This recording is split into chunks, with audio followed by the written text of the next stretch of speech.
Welcome back sa aking YouTube channel. Para sa mga first time ako nanonood, just click mo na yung Jeremy's TV.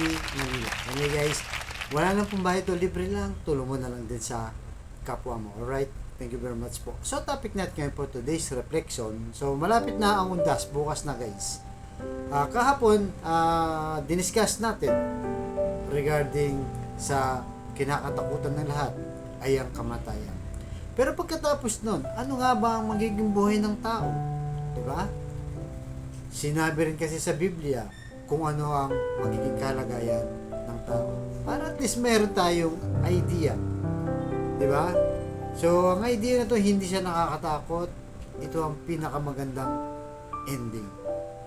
So, dahil dyan, babasahin natin ng isang verse sa pahayag o sa English ay Revelation sa mga huling chapter ng Biblia. Sabi dito sa pahayag, chapter 21, verse 1. At papahirin niya ang bawat luha sa kanilang mga mata. Wala nang kamatayan, dalamhati, pagtangis, at paghihirap sapagkat lumipas na ang dating mga bagay. And guys, napakalinaw, di ba? Napakaganda. Kasi nga daw, pagdating ng araw, sa langit pala, ang mismong Diyos, papahiran niya ang ating mga luha, di ba? Na pinanggalingan dito sa mundo. So, alam naman natin guys na dito sa mundo ay punong-puno ng kasalanan ng tao. Illegal, immoral. So, ang daming kaguluhan, di ba? Minsan di na natin maintindihan. Bakit may gera, di ba? Bakit may mga malulubhang sakit? May mga aksidente, di ba? At kung ano-ano pang mga hindi natin kayang intindihin. Tanging Diyos lang ang nakakaalam. Kaya dito sa pahayag na to, sinabi niya na papahirin niya na ang mga luha. Yung mga hindi nakakuha ng justice dito, di ba? Yung naagarabyado.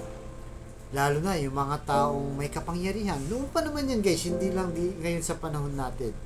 Na kapag ang tao may kapangyarihan, maraming pera, nagagawa ang gusto, nabibili ang gusto. Pero hanggang dito lang yan sa mundo. Pero pagdating doon sa langit, lahat pantay-pantay na at lahat tayo ay haharap at uusgay ng ating Diyos. Kaya sabi niya sa pahayag, ire-restore niya o aayusin niya ang lahat ng mga bagay na magulo dito sa mundo.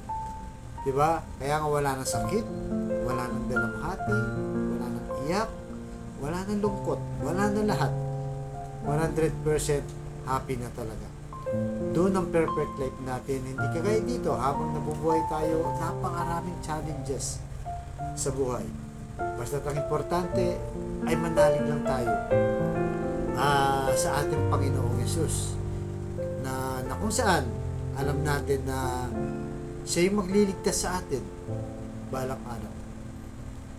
At yung mga ganyang kinakaharap natin sa buhay, di ba? Naghihirap ka man ngayon dahil sa kagagawan ng tao.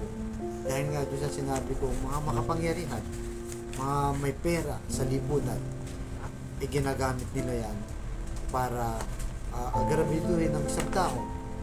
Di ba? Saktan, minsan pinapatay, o ano pa mga problemang pinanggagalingan ng tao.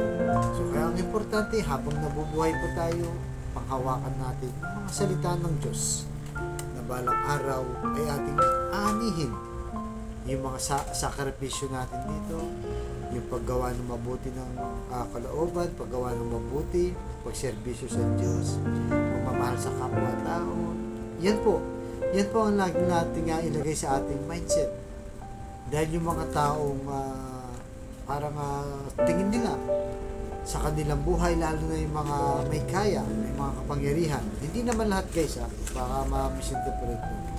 Yung mga tao lang na sakim sa lahat ng bagay. Para tila ba na wala na silang kamatayan. Para bang lifetime sila.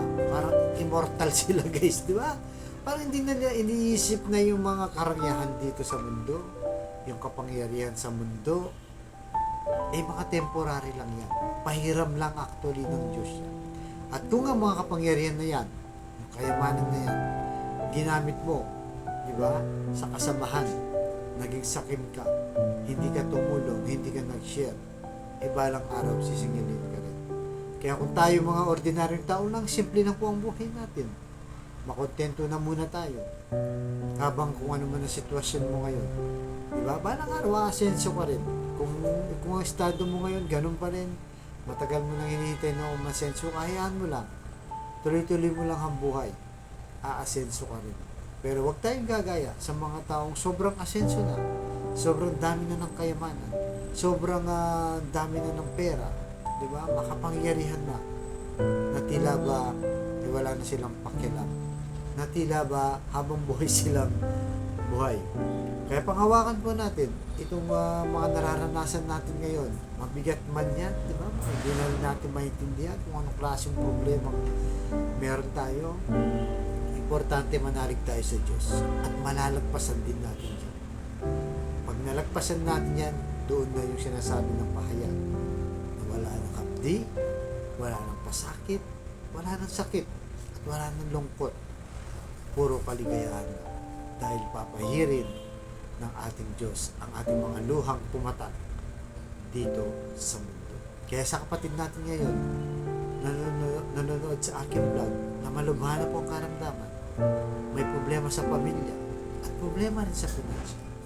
Sabayin mo ko sa napakasimpleng dasal na kung ikay maniwala at magtiwala, lalo na kung ikay manampalataya sa ating Panginoong Yesus, ay tsak yun, ipagkakaloob sa iyo ang anumang iyong kahilingan sa tamang panahon. So tayo pimanalangin, Lord. I-bless niyo po ang kapatid naming malubha ng karamdaman. Stage 4 cancer na po. Tinaningan na rin ang kanyang buhay. Ipuhin niyo po ng iyong mapagpagaling na kamay. Aplusin niyo po. Tanggalin niyo po yung kanyang karamdaman. At yakapin ng mahigpit po para sa kanyang pamilya. At ganoon din po sa pamilyang nagkakagulo, nagkakasiraan. Dahil sa hindi pagkakaunawaan, ipuhin niyo po ang kanilang puso na maging mapagpatawad at mapagkumbaba.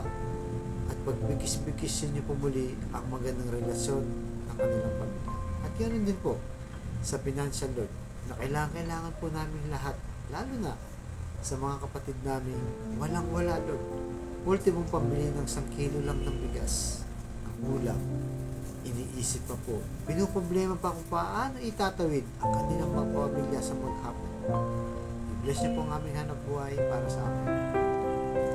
Patawarin niyo po kami sa aming mga kahinahan at kasalanan. Ang lahat ng kailangan namin sa matamis na pangalan natin, Panginoong Yesus. Amen. To God all be the glory. Sa ngalan ng Ama, ng Anak, ng Diyos, sa Espiritu Santo.